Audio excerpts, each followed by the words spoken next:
अस्सलामुअलैकुम। पाकिस्तान में होंडा मोटरसाइकिलों की नई कीमतें जारी कर दी गई हैं।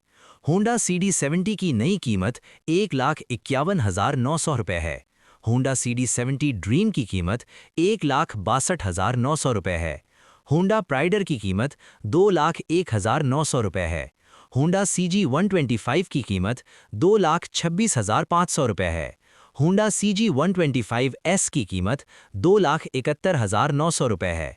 होंडा CG125S गोल्ड की कीमत 2,79,900 रुपये है। होंडा CB125F की कीमत 3,75,900 रुपये है।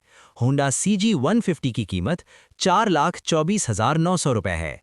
होंडा CB150F की कीमत 4,34,900 रुपये है, जबकि CB150F सिल्वर और ब्लू की कीमत 4,73,900 रुपये है। मज़ीद नई गाड़ियों और बाइक्स की कीमतों के लिए हमारा चैनल फॉलो करें।